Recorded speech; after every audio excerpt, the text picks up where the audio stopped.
Hey everybody, कैसे हो आप? आई होप सब कुछ बढ़िया चल रहा होगा। हम आपके लेके आ गए फ्लेम एम्पर का एपिसोड नंबर 102। पिछले एपिसोड में हमें ऑक्शन हाउस के कई ट्रेजर्स दिखाई दिए थे। अगर आप उनके बारे में जानना चाहते हो तो देख सकते हो पिछले एपिसोड को। चलो अब कर लेते हैं हम रिकैप। पिछले पार्ट में शुरू हो गया था ज्वालिंग रॉयल फैमिली का ऑक्शन, जिसमें कई ट्रेजर शोकेस करे जाते हैं। जो चीज सबसे ज्यादा इंटरेस्टिंग होती है वो असल में एक लड़की थी। उसे चीज नहीं कहा जा सकता। ये लड़की ह्यूमन और स्नेक की हाइब्रिड होती है। जियान नहीं चाहता था कि ये किसी गलत इंसान के हाथ में लगे, क्योंकि वो अपनी बीवी से मार नहीं खाना चाहता था। अफसोस की बात है कि उसके पास इतने कीमती खजाने नहीं होते। इस ग्रीन थ्री फ्लावर पीपल वाली लड़की के लिए भारी भारी बिडिंग होनी शुरू हो जाती है। इसके ऊपर पिल वैली के चैंक्शन बिड करते हैं दूधी पिल के फॉर्मूले को, लेकिन सबसे खतरनाक थी येनियांग डबल हार्ट पिल। ज्वालिंग रॉयल फैमिली के केयरफुल डिस्कशन के बाद इस येनियांग डबल हार्ट पिल वाले बंदे को इस कॉम्पिटिशन का विजेता घोषित कर दिया जाता है, यानी कि वो बच्ची पहुंच गई थी उसके पास। अब क्योंकि जियान का भी इस ऑक्शन से भरोसा उठ चुका था, इस वजह से वो इसमें इन्वॉल्व नहीं होता। ये ऑक्शन चलता रहता है कुछ और घंटों तक। जियान के चेहरे पे चिंता को देख के जुलाओ कहते हैं, तुम इतने परेशान क्यों हो रहे हो? हम उन कीमती चीजों को जानने नहीं देने वाले। तब तक शाओई और ग्रीन फूड भी ऑक्शन हाउस में आ चुके थे। जुलाओ कहते हैं क्योंकि तुम पांचों इकट्ठे हो चुके हो, अब समय आ गया है कि तुम पांचों अपना पहला मिशन लो। और इस मिशन का कैप्टन बनाया जाता है जियान को। चलो हम यहीं से अपनी इस धमाकेदार एपिसोड को शुरू करते हैं। जियान को ग्रुप लीडर बनाने के बाद जुलाओ कहते हैं, इससे पहले तुम अपने मिशन पे जाओ। तुम सभी को आज के रात के एक्शन में पार्टिसिपेट करना होगा।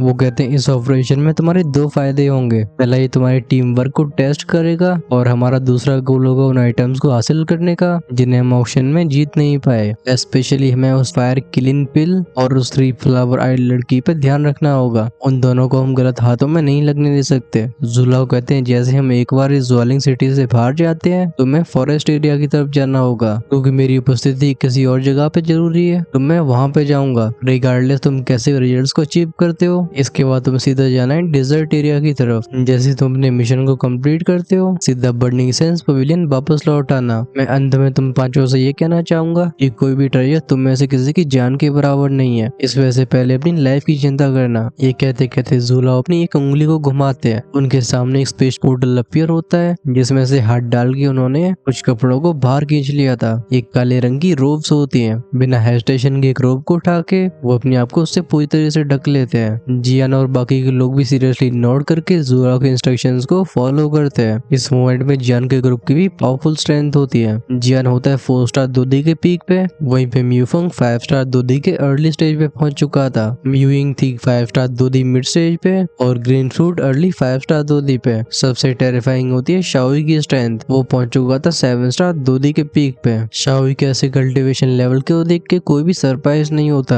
आखिरकार पॉइंट स्प्लेंडरिंग कंपटीशन में सभी शाओई की परफॉर्मेंस को अच्छे से देख चुके थे। वो जानते थे कि शाओई के पास कैसी एबिलिटीज हैं। जुलो हाथ वेव करके बोलते हैं लेट्स गो, और उनका फिगर ब्लरी हो जाता है। ये देख के जियान का ग्रुप भी हेजिटेट नहीं करता। ये एकदम प्रिसाइज मूवमेंट्स के साथ एकदम हवा में मिल जाते हैं। इनके फिगर्स एकदम ब्लरी हो चुके थे। वहीं पे पीछे रह गई ग्रीन फ्रूट कुछ बोलना चाहती थी, लेकिन वो हेजिटेट करती है। सीन चेंज हुआ था, हमें दिखाया जाता है ज्वालिंग रॉयल पैलेस। एक बड़े से हॉल में 11 फिगर्स खड़े होते हैं। इन सभी के और ही काफी ज्यादा ऑप्रेसिव थे। अगर कोई नॉर्मली इनमें से किसी को भी देख लेता है तो उसकी रीढ़ की हड्डी में चिल फैल जाए। इनमें एक होता है वो ब्लैक रोड मैन, जिसने ज्वालिंग इंपीरियल पॉन्ड में जियान के ऊपर हमला किया था। और इनमें से एक होता है किंग ज्वालिंग। किंग ज्वालिंग अपनी पैनी निगाहों को लेके बोलता है हम इस मिशन में किसी भी कीमत पे फेल नहीं हो सकते हैं। ये सुन के उन 11 में से एक बंदा बोलता है, लेकिन भले उसे हम 3 फ्लावर आई वाली लड़की को छोड़ दें, आखिर हम उस फायर किलिंग पिल को कैसे जाने दे सकते हैं। वो हो जी डैन के बारे में कहीं भूल नहीं सकता था। इस फायर किलिंग पिल के इफेक्ट्स एक्स्ट्राऑर्डिनरी होते हैं। किंग ज्वालिंग अपने सर को हिला के बोलता है अगर वो पिल सच में इतनी कैपेबल होती तो उसका मालिक उसे ऑक्शन क्यों करता। ज्वालिंग सिटी के रूलर होने की वजह से किंग ज्वालिंग ने इन सभी मामलों को अच्छे से इन्वेस्टिगेट किया होता है। Finally white heard old man जो कि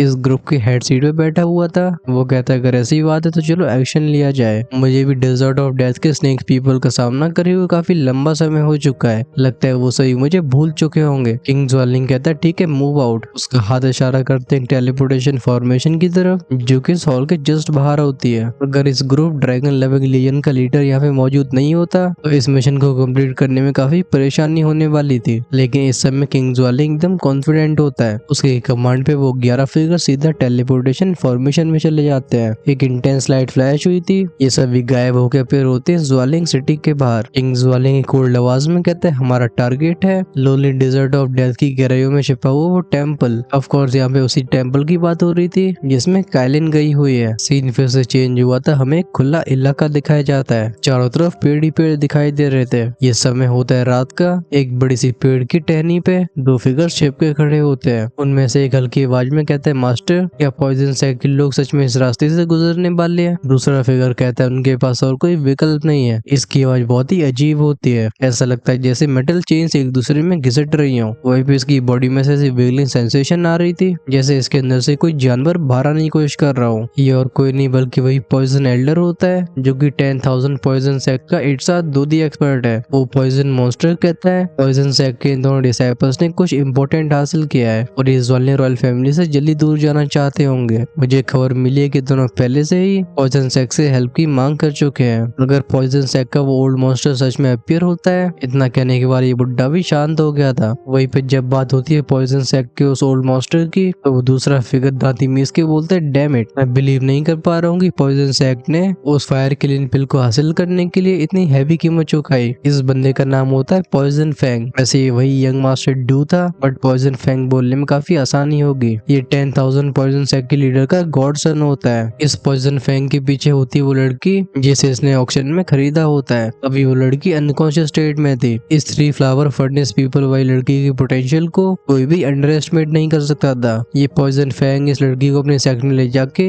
इसे अपने सेक्ट की स्ट्रेंथ को बढ़ाना चाहता था। ऐसा होने पे उसका खुद का स्टेटस भी काफी तेजी से राइज हो जाएगा। उस लड़की के कोमल चेहरे को देख के पॉइजन फैंग के चेहरे पे एक सिनिस्टर सी स्माइल आ जाती है। इसके इरादे बिल्कुल भी नेक नहीं लग रहे थे। जब पॉइजन फैंग अपने अय्याशी के सपनों में खोया हुआ था, तो पॉइजन एल्डर कहता है बी कॉशियस, लगता है हमारे पास और लोग आ चुके हैं। एक बड़े से पेड़ के नीचे हम एक लड़की को बहुत ही ध्यान से आगे बढ़ते हुए देखते हैं। ऐसा लगता है ये अपने पैरों की वना को किसी को लगने नहीं देना चाहती थी। इसकी नजरें बार बार अपने कंधे पे जाया करती थी। इसी फॉरेस्ट में होता है कहीं जियान का ग्रुप जो कि पूरी सिचुएशन को ऑब्जर्व कर रहा था। इस समय ये सभी मौजूद थे एक बड़े से पत्थर के ऊपर और ये सब अपनी अपनी अलग अलग पोजीशंस पे होते हैं। इनका इस तरीके से काम करने का मतलब साफ तौर पे पूरे फॉरेस्ट पे नजर रखने का होता है। एल्डर्स से सेपरेट होने के बाद ये सभी यहाँ पहुंच गए होते हैं। फिर जियान अपनी सोल पावर का इस्तेमाल करके सभी की प्रेजेंस को हाइड कर देता है और इस तरीके से जियान की टोली इस जंगल में छिप जाती है। उस फूंक फूंक के कदम रखने वाली लड़की को देख के जियान कहता है क्या वही पॉइजन सैक की लड़की है? तुरंत उसका स्पिरिचुअल परसेप्शन और फैलता है। अचानक से जियान के चेहरे पे एक अजीब सा एक्सप्रेशन आ गया था। वो कहता है मुझे इसका ऑरा थोड़ा सा ऑफ लग रहा है, ये ऑलमोस्ट इल्यूजरी है। मीफोंग कहता है क्या इनकी पॉइजन दुगी की वजह से है? इस समय ग्रीन फ्रूट जो कि खुद पॉइजन दुगी को कल्टिवेट करती थी उसकी बॉन्ड से कुट चुकी होती है। वो कहती है ऐसी बात नहीं है, ये फ्लक्चुएशन एकदम सोल क्लोन जैसी है। फाइनली इस बात को सुन के जियान के दिमाग में चीजें क्लिक कर जाती हैं। वो कहता है एक एम्पर लेवल की सोल, अगर एल्केमिस्ट को छोड़ दिया जाए तो नॉर्मल एक्सपर्ट्स के लिए सोल को कल्टिवेट करना बहुत डिफिकल्ट होता है। डिफिकल्ट तो एल्केमिस्ट के लिए भी होता है। जियान कहता है ये वुमन कोई ऑर्डिनरी फिगर नहीं है। जियान से थोड़ी सी दूरी पे बैठा शाओई कहता है क्या हमें अभी एक्शन लेना चाहिए? जियान की नजरें चारों तरफ घूमती है। वो कहता है हमें वेट करना होगा, मैं इस एरिया में और प्रेजेंसेस को फील कर पा रहा हूँ। अगर हम जल्दबाजी करते हैं तो फिर फायदा हमारा उठाया जाएगा। ग्रीन फ्रूट भी नोट करके बोलती है मैं भी उन्हें सेंस कर पा रही हूँ। उसकी आवाज में एक अनईजी फीलिंग होती है। वो ऑरा बहुत ही हल्का है लेकिन मेरी ब्लड लाइन की वजह से मैं सेंस कर पा रही हूँ कि ऑरा वही स्नेक 3 फ्लावर पीपल्स वाला है। ग्रीन फ्रूट की बात को सुन के म्यूई की आंखें नैरो हो गई थी। वो कहती है हम उस लड़की को किसी गलत इंसान के हाथों में नहीं लगने दे सकते, वरना चीजें उसके लिए बहुत ही डिजास्टरस हो सकती हैं। इस तरीके से समय गुजरता रहता है। नजारा दिखाया गया था उस पॉइजन फैंग का। जब पॉइजन फैंग को और कहीं डिस्टरबेंस दिखाई नहीं देती, वो कहता है मास्टर अब समय आ गया है, अगर हम इस अपॉर्चुनिटी को जाने देते हैं तो फिर हो सकता है कि हमें मौका न मिले। ये सुन के वो पॉइजन एल्डर फाइनली नोट करता है। वो कहता है ठीक है। परंतु उसके चारों तरफ एक डार्क एनर्जी फैली थी। ये डार्क एंड सिनिस्टर एनर्जी उस पॉइजन फैंग को सराउंड कर लेती है। फिर अगले इंस्टेंट में दोनों के फिगर हवा में मिल जाते हैं। ये किसी रेत की तरह उड़ गए थे। अगले पल में दोनों पॉइजन सैक की वुमन के सामने अपीयर होते हैं। जैसे ही वो लड़की अपने सामने इन दोनों फिगर्स को अपीयर होती हुई देखती है, उसके एक्सप्रेशंस चेंज हो जाते हैं। वो मन ही मन में कहती है डैम इट, जब मैं ऑप्शन में थी तो मुझे तब भी लग रहा था कि उस 3 फ्लावर पीपल गर्ल को परचेज करने वाले तुम लोग हो गए, लेकिन मैंने एक्सपेक्ट नहीं किया था कि मेरा शक सही होगा। वो पॉइजन एल्डर बोलता है ही पॉइजन सैक की मेंबर, भले ही पॉइजन सैक की ओवरऑल स्ट्रेंथ हमारी वनपो सैक से पावरफुल हो, लेकिन अभी तुम यहाँ पे अकेली हो। ये कहने के बाद उस पॉइजन एल्डर की आवाज एकदम शार्प हो जाती है। वो लड़की से डिमांड करता है क्या टाइनी एंड डीमन इंसेक्ट और फायर स्पिरिट पिल तुम्हारे पास है? अगर हाँ तो तुम उन्हें हमारे हवाले कर दो, जिससे तुम्हें फिजिकल टॉर्चर का सामना न करना पड़े। तक वो लड़की जिसके चेहरे पे एक डार्क एक्सप्रेशन होता है, हम उस पे एक स्माइल आती हुई देखते हैं। वो अपने सर को हिला के बोलती मेरे पास उनमें से कुछ भी नहीं है। इस समय उसकी आवाज में कोई भी पैनिक मौजूद नहीं था। वो कहती लेकिन तुम्हारे वन फोर्स एक्ट की हिम्मत बहुत है। अगर हमारी सेक्ट मास्टर को तुम्हारी एक्शंस के बारे में मालूम पड़ता है तो तुम उनके रात को हैंडल नहीं कर पाओगे। रात का मतलब होता है गुस्सा, जैसे हम बोल सकते हैं कहर। ये कहते कहते उस लड़की की आंखें सराउंडिंग्स को चेक कर रही थी। साफ तौर पे वो अपनी अगली मूव के बारे में सोच रही होती है। ज्वालिंग सिटी के बाहर का ये डेंस फॉरेस्ट, यहाँ पे पेड़ पौधों और बड़ी बड़ी चट्टानों की कमी नहीं होती। ये उसके भागने के लिए एक अच्छी जगह होती है। उस लड़की की आंखें कैलकुलेटिंग हो जाती हैं। अपने दिमाग में वो प्लान तैयार करती है और समय आ गया था यहाँ से एस्केप करने का। लेकिन लगता है उस पॉइजन एल्डर ने इस लड़की के दिमाग की बात को समझ लिया था। वो कहता है तुम्हें एस्केप रूट्स को ढूंढने की जरूरत नहीं है। भले ही हमारे पास कोई बड़ा ग्रुप नहीं है, लेकिन तुम्हें हैंडल करने के लिए मैं अकेला काफी हूँ। ये सुन के वो लड़की अपनी बॉय उठा लेती है। वो कहती ओह। उसकी आवाज एक चैलेंज से भरी हुई थी। फिर एक बूम की आवाज के साथ उस लड़की का पूरा ऑरा रिलीज होता है। अनमिस्टेकेबल ये ऑरा 6 स्टार 2D लेवल का था। वो अपने हाथ में एक जेड ग्रीन दूकी को इकट्ठी करती है जिसमें डेडली पॉइजन भरा हुआ था। इससे आसपास के पेड़ पौधे तुरंत ही विदर हो जाते हैं। सामने के ओल्ड मॉन्स्टर की तरफ वो इस जहरीली ऊर्जा से बने गोले को फेंकती हुई बोलती ये लो। तुरंत ही वो वेनमस दूकी हवा को चीरते हुए उस पॉइजन एल्डर के सामने अपेयर हो जाती है। इस अटैक को इतने करीब देखने के बाद भी वो पॉइजनस मॉन्स्टर बिल्कुल हिलता भी नहीं है। हम उस बुड्ढे के शरीर को विगल करते हुए देखते हैं। फिर बजिंग की आवाज के साथ उसके कपड़ों में से कई छोटे छोटे इंसेक्ट्स बाहर आने लगते हैं। ये नजारा सच में बहुत खौफनाक था। बिना हेजिटेशन के सारे इंसेक्ट एक शील्ड को बना लेते हैं। नेक्स्ट वर्ड में क्लैंक की आवाज के साथ वो वेनमस दूकी का गोला उस शील्ड में जाके टकराया था। लेकिन उस लड़की को शौक तब लगता है जब वो देखती है कि उसकी दूकी इस शील्ड के उस पार नहीं जा पाई है। फिर उस शील्ड के पीछे से और भी इंसेक्ट्स बाहर आते हैं जो बजिंग आवाज के साथ उसकी एनर्जी को डिवावर कर लेते हैं। उस बड़े से पत्थर के पीछे छिपा जियान इस सीन को ऑब्जर्व कर रहा था। इस समय उसका एक्सप्रेशन डार्क हो चुका होता है। वो म्यूफंग से कहता है इंसेक्ट्स ऑर्डिनरी नहीं है। अभी म्यूफंग के चेहरे से भी रंग उठ चुके होते हैं। वो कहता है ये बग्स ये हॉरिफाइंग है। उस 6 स्टार 2D की स्ट्रेंथ वाली लड़की का अटैक जिस तरीके से यूजलेस साबित हुआ है, जियान के पूरे ग्रुप के रोंगटे खड़े हो गए थे। ग्रीन फ्रूट जिसका एक्सप्रेशन कुछ ज्यादा ही पेल था, वो कहती है ये प्लेग सोर्स इंसेक्ट्स होंगे। जियान बॉय से कोड के पूछता है प्लेग सोर्स। ग्रीन फ्रूट एक गहरी सांस लेने के बाद एक्सप्लेन करती है। वो कहती है एंशिएंट टाइम में ये प्लेग सोर्स ये जहरों में भी महाजहर था, मतलब एक डरावना एग्जिस्टेंस। कहा जाता है कि एक्सपर्ट जिसकी स्ट्रेंथ 9 स्टार 2D लेवल की थी, उसने इस प्लेग सोर्स का इस्तेमाल करके एक ऐसे पूरे सेट को तबाह कर दिया जिसे दो दोषियां प्रोटेक्ट कर रहे थे। जो चीज इस प्लेग सोर्स को सबसे खतरनाक बनाती है वो है इनकी इम्यूनिटी। इनके ऊपर दूकी या स्पिरिचुअल स्ट्रेंथ का असर नहीं होता और जब एक बार ये बॉडी में एंटर कर जाते हैं तो इन्हें बाहर निकालना बहुत मुश्किल का काम हो जाता है। ये सुन के जियान की पूरी टोली ठंडी सांसें भरती है। इवन ग्रीन फ्रूट जो कि मेडुसा ट्राइब से आती थी, वो भी इन कीड़ों के सामने अनईजी फील कर रही होती है। अपने ग्रुप को अपनी स्पिरिचुअल स्ट्रेंथ से प्रोटेक्ट करके जियान कहता है एवरीवन तैयार रहो। तभी उसकी नजरें आकर्षित होती हैं एक पेड़ की तरफ। जियान को उसके ऊपर एक ब्लैक फिगर खड़ा हुआ दिखाई देता है। इसकी पीठ पे एक अनकॉन्शियस लड़की थी। दूसरी तरफ अपने अटैक को ऐसे फेल होते हुए देख उस लड़की का दिल बैठ जाता है। खासकर सोर्स ऑफ प्लेग को देख के उसकी आंखें श्रिंक हो गई थी। उस लड़की को एहसास होता है कि जिसका सामना वो कर रही है उस बुड्ढे की स्ट्रेंथ बहुत ज्यादा खतरनाक है। उसकी कल्टिवेशन करीब 7 स्टार 2D या फिर उसे ऊपर चली गई होगी। वो पॉइजनस एल्डर जिसके चेहरे पे अभी सिनिस्टर स्माइल आ चुकी थी, वो आगे बढ़ते हुए बोलते है लिटिल गर्ल समय रहते सरेंडर कर दो। बात ऐसी थी कि उस लड़की के चेहरे पे भले चाहे कितनी भी सीरियसनेस आ गई हो, लेकिन डर बिल्कुल नहीं होता। वो कहती है क्या तुम्हें सच में वो दोनों चीजें चाहिए? ये शब्द उस पॉइजन एल्डर के लिए काफी अनएक्सपेक्टेड थे। इससे पहले वो इनके बारे में सोच पाता, इस जंगल में एक बूम की आवाज गूंजती है। एक आवाज उस पॉइजनस ओल्ड मॉन्स्टर को सुनाई देती है। वो आवाज कहती है वन पोसेक के मेंबर्स, ये ज्वालिंग सिटी का बाहरी इलाका है, तुम्हें यहाँ से तुरंत निकल जाना चाहिए। ये आवाज काफी रफ होती है और इसे सुन के पॉइजन एल्डर का एक्सप्रेशन डार्क हो गया था। वो कहता है एक 8 स्टार 2D। तुरंत ही स्विंग की आवाज के साथ आसमान को चीरती हुई एक मैसिव सोर्स जमीन में जाके घुस जाती है। इसके ऊपर खड़ा होता है एक फिगर जिसके इम्पोजिंग ऑरे को दूर से फील किया जा सकता था। वन पोसेक का ओल्ड मॉन्स्टर कहता है ज्वालिंग सिटी की सन फैमिली का सन डेलोंग। इस समय पॉइजनस ओल्ड मॉन्स्टर भी थोड़ा इरिटेट हो चुका था। भले वन पोसेक के हेडक्वार्टर्स ज्वालिंग रॉयल फैमिली से काफी ज्यादा दूर हो, तब भी सन फैमिली के बारे में उन्होंने अच्छे सुना होता है। जिस तरीके से सन फैमिली ज्वालिंग रॉयल फैमिली के गार्डियंस के रूप में जानी जाती थी, ये बात तो पक्की होती है कि उनके पास पावरफुल एक्सपर्ट्स होंगे। उनकी स्ट्रेंथ स्ट्रेंथ और इन्फ्लुएंस को अंडर एस्टिमेट बिल्कुल नहीं किया जा सकता। बिना सॉलिड फाउंडेशन के सन फैमिली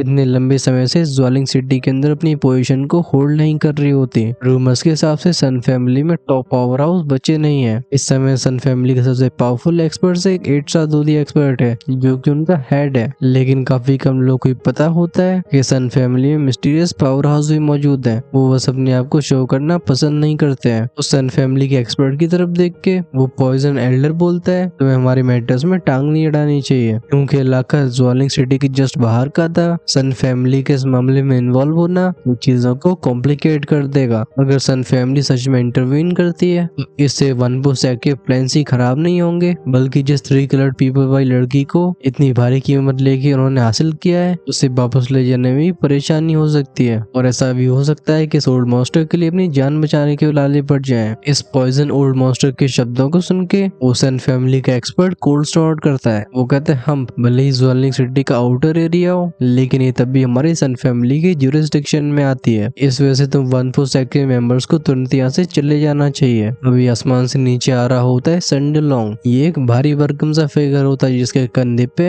हम एक हैवी सोर्ड को देख सकते हैं। इसकी ट्रायंगुलर एजेस काफी अजीब सी लग रही थी। लगता है इस चीज के औरी को पॉइजनस ओल्ड मॉन्स्टर भी नोटिस नहीं कर पाया है। संडलोंग जो कि सन फैमिली के एक फेम्ड एल्डर होता है, उसे फैमिली के अंदर एक लेजेंड कहा जा सकता है। उसकी कम एज के बाद भी उसका एक्सेप्शनल टैलेंट और उसकी स्ट्रेंथ की वजह से उसे एल्डर्स के बीच में एक पोजीशन मिल गई है। उसका भारी भरकम शरीर पावर के एक अलग और एक रेडिएट करता है। उसकी बॉडी की मसल्स में ऐसी स्ट्रेंथ छिपी होती है जो कि किसी समय भी विस्फोट होने के लिए तैयार थी। इस नजारे को पॉइजन फैंग भी देख रहा था, जिसके पीठ पे वो अनकॉन्शियस गर्ल होती है। वो कहता है तो ये सच में सन फैमिली है। सिचुएशन को देख के उसकी आंखें नैरो हो गई थी। दूर से देखने में ऐसा लगता है कि संडलोंग और पॉइजन ओल्ड मॉन्स्टर दोनों एक्स्ट्रा दूधी की स्ट्रेंथ को पोजेस करते हैं, लेकिन क्योंकि पॉइजनस ओल्ड मॉन्स्टर के पास वो प्लेग सोर्स वाले इंसेक्ट्स हैं, जीतने के उसकी चांसेस ज्यादा लग रहे हैं। हमें दिखाई जाती है वो लड़की जो कि संडलोंग और उस पॉइजनस एल्डर को देख के कोई भी पैनिक को शो नहीं कर रही थी। वो कहती है मुझसे कोई भी चीज को हासिल करना आसान नहीं होगा। ये सुन के वो पॉइजन एल्डर बोलता है संडलोंग तुम्हें इस लड़की की स्किन में नहीं फंसना चाहिए, क्यों ना हम सबसे पहले इसे हैंडल करें। इसका जवाब संडलोंग अपने मुंह से तो नहीं देता,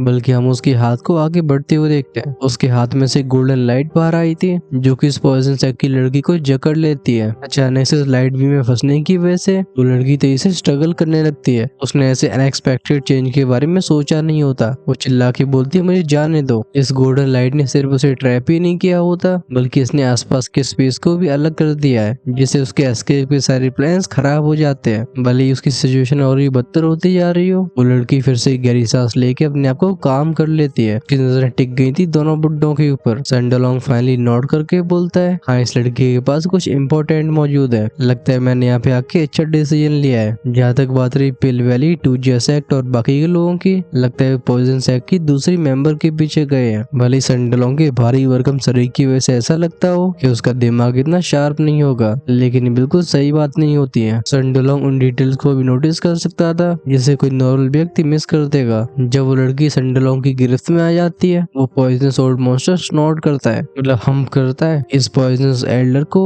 इस संडलोंग के अपीयरेंस के बारे में काफी अजीब लग रहा था। दोनों ही एक साथ दूधी की स्ट्रेंथ को रखते हैं, तब भी वो संडलोंग की प्रेजेंस को महसूस नहीं कर पाया होता। पॉइजन एल्डर के चेहरे के डाउट को देख के संडलोंग कहता है इसके बारे में ज्यादा मत सोचो। तुम्हारी एक साथ 2 एम्पर की मिड स्टेज की स्ट्रेंथ के साथ ये नेचुरल बात है कि तुम मुझे सेंस नहीं कर पाओगे, लेकिन क्योंकि और कोई पास नहीं है, ये कह के सीधी उसकी तलवार उस पॉइजनस ओल्ड मॉन्स्टर की तरफ पॉइंट हो जाती है। संडलोंग बोलता है उस green snake 3 flower people girl को मेरे हवाले कर दो, हो सकता है कि मैं तुम्हारे शरीर के टुकड़े टुकड़े ना करूं। ये सुन के पॉइजन एल्डर एकदम फ्यूरियस हो जाता है। वो कहता है मूर्ख तू सपना देखता रहे, क्या तुझे सच में ऐसा लगता है कि तू मुझसे इतनी आसानी से जीत जाएगा। संडलोंग जो कि अभी तक हंस रहा था, वो अचानक से फियर्स आवाज में कहता है ठीक है बहुत बातें हो गई। वो अपने मैसिव ब्लेड को कंधे से नीचे करता है। तुरंत ही ब्लेड की डार्क कॉरी को एकदम रेड होते हुए देखते हैं। इसमें से टेरिफाइंग फ्लक्चुएशंस रिलीज होने लगी थी। ये सुन के पॉइजनस ओल्ड मॉन्स्टर का चेहरा डार्क हो जाता है। वो कहते हैं ब्लड सोर्ड्समैन ज्वेलिंग सिटी में ना अपनी अलग रेपुटेशन को रखता था। ये वो लोग होते हैं जो कि अपने ब्लड एसेंस को अपनी दुखी में चैनल कर सकते हैं, जिससे इनकी पावर खतरनाक तरीके से राइज हो जाती है। ऐसी स्टेज मेंटर करने के बाद एक मिड स्टेज एक्स्ट्रा दूधी का एक्सपर्ट भी एक पीक एक साथ 2 एम्पर से फाइट कर सकता है। संडलोंग आसमान की तरफ एक दहाड़ मारता है, फिर हम उसके ब्लेड को सामने तरफ घूमते हुए देखते हैं। एक ब्लड रेड लाइट हवा को चीरती हुई बैंग की आवाज के साथ उस जगह से टकरा जाती है जहाँ पे वो ओल्ड मॉन्स्टर खड़ा हुआ था। वहाँ पे एक 10 मीटर चौड़ा गड्ढा बन गया था और इसमें से एक टेरिफाइंग ऑरा रेडिएट हो रहा होता है। वहीं पे पास में से किसी की खांसने की आवाज सुनाई देती है। ये और कोई नहीं बल्कि वही पॉइजनस ओल्ड मॉन्स्टर होता है। हालांकि उसने पिछले अटैक को जैसे डॉज कर दिया था तभी उसे पीछे घसट के जाना पड़ा। उसे शुरुआत में लग रहा था कि इस अटैक को आसानी से डॉज कर देगा, लेकिन अचानक से कुछ अजीब होता है। सनडलोंग का अटैक काफी स्लो लगता है, लेकिन एक इनविजिबल फोर्स उस पॉइजन एल्डर को धीमा कर देती है। पहले अटैक को मिस होती हुई देख सनडलोंग आगे शूट हो जाता है और उसने ब्लेड को अपने सर के ऊपर उठा लिया था। सनडलोंग कहता है चलो देखते हैं तुम इस बार कैसे बचते हो। फाइनली हवा में कहीं क्लैंगिंग और स्विशिंग साउंड सुनाई देती है। वो पॉइजनस एल्डर बोलता है डैम इट। उसे ऐसा लग रहा होता है जैसे सनडलोंग को उसकी सारी मूवमेंट्स के बारे में पता हो। वो जहाँ जहाँ मुड़ता था वो ब्लेड उसके पीछे आता था। दूर एक बड़े से पत्थर के पीछे जियान का ग्रुप जो कि इस पूरी बैटल को ध्यान से ऑब्जर्व कर रहा होता है। उनके चेहरों पे अलग अलग एक्सप्रेशंस होते हैं। ग्रीन फ्रूट अपने मनी मन में कहती है मूर्ख बुड्ढा, इसने अभी भी रियलाइज नहीं कर पाया कि ये सब जमीन पे फैली डार्क एनर्जी की वजह से है। जब शुरुआत में अपने बड़े से ब्लेड को जमीन पे गाड़ के सनडलोंग ने एंट्री मारी थी,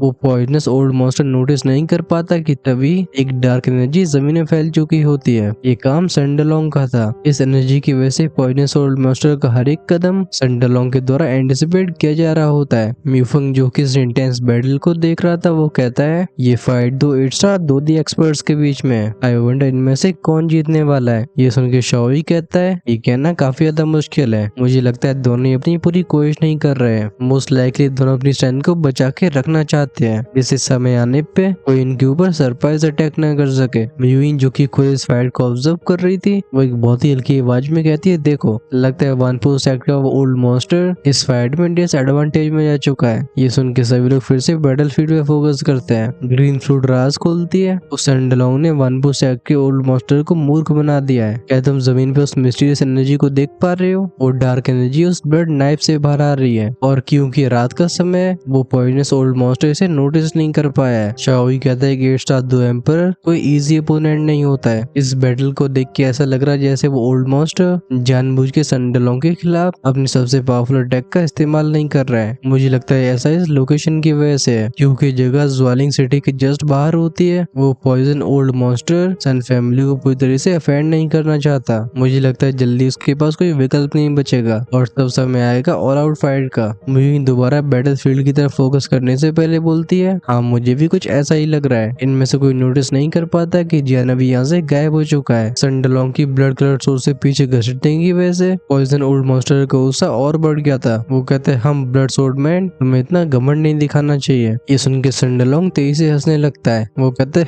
हा तुम्हारी 10,000 पॉइजन सेट का हमें कोई डर नहीं है। ये कह के उसने अपनी सोर्ड को फिर से उठा लिया था और अभी उसका ऑरा और भी ओवरवेलमिंग हो चुका होता है। साफ तौर पर पॉइजन एल्डर के खिलाफ ये एक पावरफुल अटैक है। लगता है अब तक पॉइजनस ओल्ड मॉन्स्टर का सब्र का बांध टूट चुका होता है। वो कहते हैं हालांकि मैं ऐसा नहीं करना चाहता था लेकिन क्योंकि तुम आसानी से नहीं मान रहे हो तो फिर आगे जो होने वाला है उसके जिम्मेवार तुम होगे। उसका शरीर जैसे काली रोप ने ढक के रखा था वो एकदम कांपने लगता है। ऐसा लगता है फिर से उसके शरीर में से कुछ बाहर आने वाला है। अभी सनडलोंग को उन इंसेक्ट्स के बारे में पता नहीं होता, इस वजह से वो कोल्ड आवाज में कहता है मुझे डराने की कोशिश कर रहे हो। लेकिन तभी सनडलोंग की इंस्टिंक्ट उसे थोड़ा दूर रहने के लिए बोलती है। इस वजह से वो तुरंत ही सतर्क हो जाता है। वो पॉइजनस ओल्ड मॉन्स्टर सामने की तरफ इशारा करके बोलता है प्लेग सोर्स गो। अचानक से जमीन कांपने लगी थी। फिर सनडलोंग की शॉक आंखों के सामने उस पॉइजनस ओल्ड मॉन्स्टर की बॉडी में से बहुत सारे इंसेक्ट्स बाहर आते हैं। इस सीन को देख के चचे बेहोश हो जाए। अभी कुछ समय पहले जिन इंसेक्ट्स का इस्तेमाल इस बुड्ढे ने किया होता है वो उसके कपड़ों में से बाहर आए थे। इस वजह से ग्रीन फ्रूट को ऐसा नहीं लगता था कि बुड्ढा इतना ज्यादा पागल हो चुका है कि अपने शरीर के अंदर इन इंसेक्ट्स को पनपने दे रहा है। आखिरकार ये चीज एक्सट्रीमली डेंजरस है और साथ में साथ काफी घिनौनी भी। ये प्लेग सोर्स इंसेक्ट द्विकी और स्पेशल स्ट्रेंथ पे जीते थे। इन्हें अपने शरीर के अंदर घुसने देना ऐसा जनरली लोग बिल्कुल सोचना भी नहीं चाहेंगे। इतने बड़े कीड़ों के झुंड को देख के और फाइनली सनडलोंग के एक्सप्रेशन चेंज होते हैं। वो एक डार्क आवाज में कहता है ये क्या चीज है। उसे कीड़ों के झुंड में से एक डेथ हो रहा फील हो रहा होता है। ये इंसेक्ट्स जिनका आकार एक उंगली के बराबर होता है, इनकी आंखें पूरी तरह से हरे रंग की थी। खासकर इनकी हजारों की संख्या की वजह से ये और भी ज्यादा डरावने लगते हैं। अभी पॉइजनस ओल्ड मॉन्स्टर के चेहरे पे एक ट्विस्टेड स्माइल आ चुकी होती है। वो हा की आवाजों के साथ आसमानी तरफ देख के हंसने लगा था। वो पॉइजनस ओल्ड मॉन्स्टर बोलता है जो इसकी द्विकी spiritual strength flesh and blood ये सब कुछ तुम्हारा है। ये कह के अपनी बॉडी की द्विकी को उन कीड़ों के झुंड में सप्लाई करने लगा था। इसने एनर्जी की वजह से वो सभी कीड़े और भी उग्र हो जाते हैं। इनकी वॉयलेंस से भरी आंखें फोकस करती हैं सन डलोंग के ऊपर। इस डेंजर को रियलाइज करके सन डलोंग तुरंत ही अपनी दुखी से अपने आप को पूरी तरीके से ढक लेता है। सन डलोंग अपनी तलवार को आगे घुमाते हुए बोलता है यन टियानशेंग। एक कई मीटर चौड़ा भारी भरकम सा ब्लड रेड ग्लो उन कीड़ों के झुंड की तरफ शूट हो गया था। बूम बूम बूम की आवाज के साथ ये दोनों फोर्सेस एक दूसरे से कोलाइड होती हैं। इन दोनों फोर्सेस के कोलिजन से बड़ी शॉकवेव की वजह से चारों तरफ चीजें फटने लगी थी। सन डलोंग की वो सोड एनर्जी कुछ समय तक तो डोमिनेट करती रही थी, फिर अचानक से गायब हो जाती है। वहीं पे वो प्लेग सोर्स इंसेक्ट्स वहीं के वहीं होते हैं। ऐसा लगता है अभी और भी पावरफुल हो चुके हो। ऐसे नजारे के ऊपर सन डलोंग भरोसा नहीं कर पाता। वो कहता है समखना उसका पिछला अटैक बिल्कुल हल्का नहीं था, इसमें उसने अपनी पूरी स्ट्रेंथ डाल दी होती है। वहीं पे अटैक उस सोर्स ऑफ प्लेग इंसेक्ट्स के खिलाफ बिल्कुल इनफेक्टिव होता है। ऐसा लगता है सन डलोंग जितनी ज्यादा दुखी का इस्तेमाल करेगा ये कीड़े और भी ताकतवर बनते जाएंगे। अपनी बिगड़ती हुई सिचुएशन को रियलाइज करके सन डलोंग फाइनली रिट्रीट करने का फैसला लेता है। हालांकि युद्ध को जारी रखने के लिए उसके पास और भी स्ट्रेंथ बची होती है, लेकिन जब वो जानता है कि उसके अटैक्स फ्यूटाइल रहने वाले हैं तो वो बिल्कुल हेजिटेट नहीं करता। आखिरकार वो इस जगह पे अपनी जान नहीं गंवाना चाहता था। एक गोल्ड स्नॉट के साथ सन डलोंग हवा में मिल जाता है। उस जगह पे बस लाल रंग का धुआं रह जाता है। सन डलोंग को भागते हुए देखो पॉइजनस ओल्ड मॉन्स्टर हंस के बोलता है मैंने सोचा नहीं था कि सन फैमिली के अंदर कायर भरे होंगे। दूसरी तरफ पॉइजन सैक की वो लड़की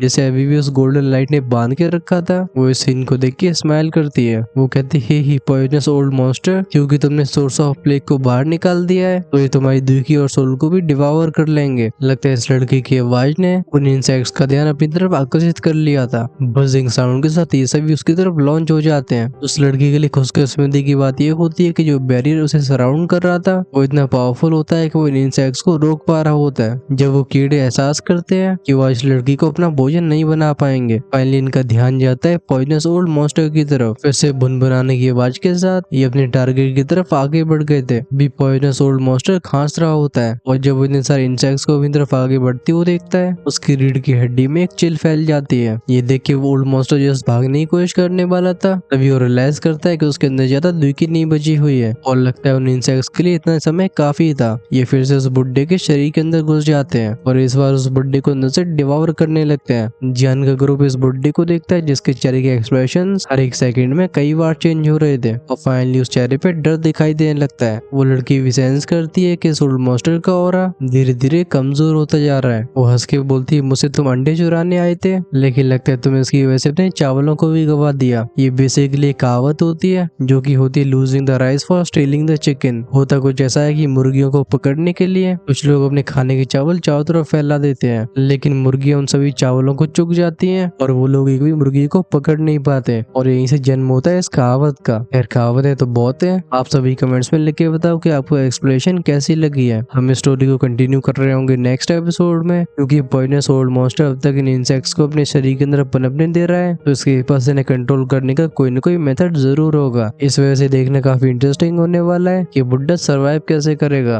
और अगर आप उसे मिस नहीं करना चाहते तो चैनल को सब्सक्राइब करके बेल आइकन के बटन को ऑन करके रखो जिससे रिलीज होते वीडियो सबसे पहले आपके पास पहुंचे। मैं जानता हूं कि आप में से कई लोगों से नेक्स्ट एपिसोड का वेट नहीं किया जाता है, बट डोंट वरी, उनके लिए हमारे चैनल का मेंबरशिप प्रोग्राम चल रहा है। आप चैनल के प्रीमियम मेंबर बन के हमारे अर्ली एक्सेस वीडियो को एंजॉय कर सकते हो, जैसे हम हर शाम रिलीज कर देते हैं। इस तरीके से आप एपिसोड को एक दिन पहले देख पाते हो और इससे हेल गार्डन फैमिली को ग्रो होने में हेल्प होती है। सो ज्वाइन बटन को चेकआउट जरूर करना। हमारा मिलना होगा नेक्स्ट एपिसोड में। Till then take care, tata, bye bye.